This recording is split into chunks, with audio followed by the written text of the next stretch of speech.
오늘 오후에는 국민의힘 대선 후보들의 2차 토론회가 열립니다. 추석 연휴도 끝났고 이제 갈수록 토론회가 차지하는 비중도 높아져 가고 있고 윤석열과 홍준표 후보의 대격돌이 예상이 됩니다.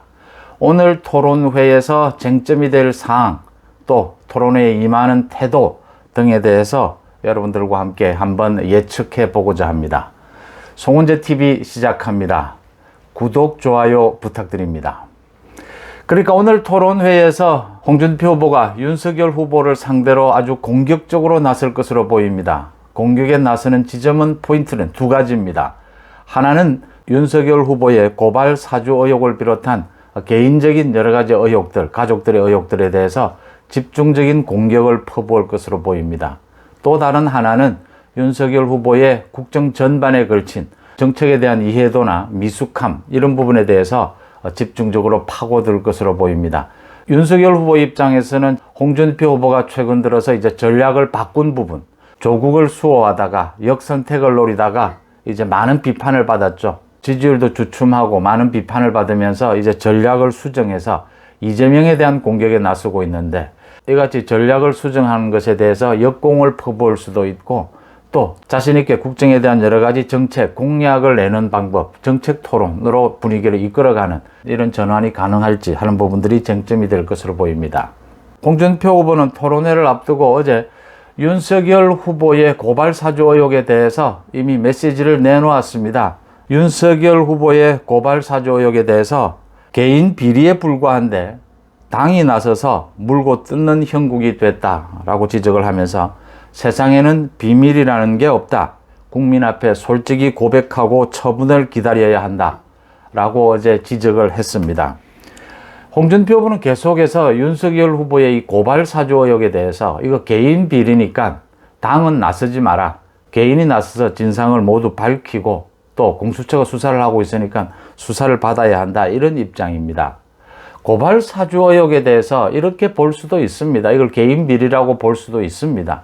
또 한편으로 설득력이 있는 부분은 조성은, 제보자인 조성은과 박지원 국정원장까지 개입이 되면서 이게 지금 집권 여당의 정치 공작이다, 또 제보 사주다 하는 것이 설득력을 얻고 있습니다. 이게 박지원과 조성은에 의한 제보 사주고 정치 공작, 공수처의 고발 사주권에 대한 수사가 너무나 엉성하고 너무나 무리하다라는 것이 곳곳에서 드러나고 있지 않습니까?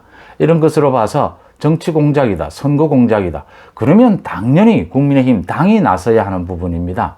그래서 이게 윤석열 후보의 개인 비리로 몰아붙이는 이 홍준표 후보의 태도가 적절한가 하는 부분에 대한 논란이 있을 수 있기 때문에 이 공격은 그렇게 예리하지 못할 것 같다. 또 하나는 이게 역공을 받을 수가 있습니다. 홍준표 후보를 향해서 민주당 지지자들의 역선택이 발생하는 것까지는 뭐 이해할 수 있는데, 역선택을 노리고 적극적으로 조국 수호에 나서고 조국에 대한 수사가 과잉 수사였다, 박지원에 대한 공격을 하지 않고, 이런 점이 이제 홍준표 후보의 문제점으로 지적이 되면서 지금 많은 비판을 받았지 않습니까? 그 연장선상에서 윤석열 후보의 고발 사주 부분에 대해서 공격하는 것이 역선택을 노린 그 연장선상에 있는 것이 아니냐, 이렇게 역공을 당할 우려도 있습니다. 덧붙여서 홍준표 후보가 이제 조국을 수호하다가 비판을 받자 전략을 갑자기 수정을 했습니다. 이런 전략 수정이 겉으로만 바뀐 것 아니냐, 정말 속으로 바뀌려면 조국 수사가 과잉이었다라고 하는데 무엇이 과잉이었는지를 밝혀라 라고 추궁할 수 있는 부분입니다. 왜 박지원에 대해서는 다른 모든 야당 후보들이 비판하는데 박지원에 대해서 비판하지 않느냐, 문재인 정권, 민주당에 대해서 왜 비판하고 공격하지 않느냐 하는 부분에 대한 추궁이 있을 것이기 때문에 이 같은 전략을 수정한 부분은 약점으로 꼽힐 수밖에 없다라는 대목입니다. 홍준표 후보의 윤석열에 대한 공격은 이 같은 고발 사주 외에도 국정 전반에 대한 이해도가 떨어진다, 미숙한 점이 많다라는 점도 유력하게 공격 포인트로 꼽힙니다. 여기에는 윤석열 후보와 윤석열 후보 캠프의 그 실수가 가장 주안점이 될 수가 있습니다. 어제도 윤석열 후보 캠프의 실수가 나왔습니다. 그러니까 문준용에 대한 강원도 양구군의 그 지원, 7천만 원에 대한 지원이 적절했느냐, 대통령의 아들이라서 특혜를 받은 것이 아니냐라고 윤석열 후보 캠프에서 비판을 했다가 하루 만에 철회를 하는 그런 소동을 겪었습니다. 문준용에 대한 특혜 시비, 특혜 비판 이미 여러 차례 있었습니다. 그런데 이번 윤석열 후보 캠프에서 양구군의 문준용에 대한 그 지원을 비판한 부분은 잘못된 것입니다. 철회한 것이 맞고요. 또 실수를 드러낸 것입니다. 그러니까 이게 며칠 전부터 일부 언론에서 보도를 하기 시작했습니다. 저도 그것을 보고 한번 들여다봤습니다. 그런데 그 기사가 잘못된 겁니다. 강원도 양구군이 재정 자립도가 전국 최하위 수준인데 문준용에 대해서 7천만 원의 지원을 해서 또 논란이 된다라고 하는 부분이었습니다. 먼저 지난해 서울시에서 문준용에 대해서 코로나 지원금으로 1,400만 원을 지원한 것을 비롯해서 예술기관에서 문준용에 대해서 지원한 것, 이건 비판을 받을 수 있는 대목입니다. 그 기관에서 심사위원회를 소집을 해서 문준용을 선택해서 문준용에게 지원을 한 것인데 직접적인 지원을 한 것입니다. 이렇게 지원한 것이 공정했느냐, 여기에 특혜가 없었느냐, 이 부분에 대해서는 이 정권이 끝나고 나면 다음 정권에서 정말 자세하게 들여다보고 법적 책임을 지울 부분이 없는가 따져봐야 될 대목입니다. 그런데 이번에 양구군에서 문준용에 대해서 지원한 것은 지난번 서울시나 각종 기관에서 문준용을 지원한 것과는 성격이 다릅니다. 그러니까 양구군에 있는 박수건 미술관에서 문준용의 작품을 사들인 겁니다. 전시를 위해서. 그래서 7천만 원이 들어간 겁니다. 일반적으로 이런 경우에 양구군은 누구의 작품을, 박수건 미술관에서 누구의 작품을 사들이는지 관여할 수 없습니다. 양구군은 그냥 예산만 박수건 미술관에 지원할 뿐입니다. 박수건 미술관에서 작품 선정위원회라든지 뭘 만들죠. 예술가들이나 전문가들로 꾸며진 선정위원회를 만들어서 그 선정위원회에서 문준용의 작품을 선정한 것입니다. 이게 비판이 되려면 박수건 미술관에서 그 선정위원회에서 불공정하게 문준용에게 특혜를 준 부분이 있는지, 또 문준용의 작품을 선정하는데 양구군이 개입을 했는지, 간섭을 했는지, 그런 부분에 대한 팩트가 나와야 이 부분이 비판을 받을 수가 있습니다. 팩트 체크가 제대로 되지 않는 부분입니다. 문준용의 작품을 선정한 그 과정에 있어서 불공정한 문제가 취재가 되지 않는 상황에서 이 기사는 말이 안 되는 겁니다. 양구군이 재정 자립도가 낮다고 해서 공무원들 월급을 주지 않을 수는 없습니다. 가장 기본적인 도로를 관리하지 않을 수 없습니다. 관내에 있는 박수건 미술관에 대한 지원금을 낮출 수는 있어도 지원을 하지 않을 수는 없습니다. 그건 일상적인 행정 업무죠.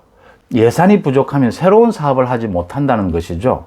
그러니까 이 같은 미술관이 어떻게 운영되고 거기에 대한 예산 지원이 어떻게 일어나는 것에 대한 이해가 부족했고 팩트 체크도 하지 않은 상황에서 보도된 그 기사들을 보고, 그 일부의 기사를 보고 윤석열 캠프 측의 그 부대변인입니다. 자신이 판단해서 언론에 발표를 한 것입니다. 이 자치단체에서 미술관 운영에 관계되는 예산이 어떻게 배정되고 하는 부분에 대한 이해를 못하고 있는 부분입니다. 또 팩트 체크도 하지 않은 부분입니다.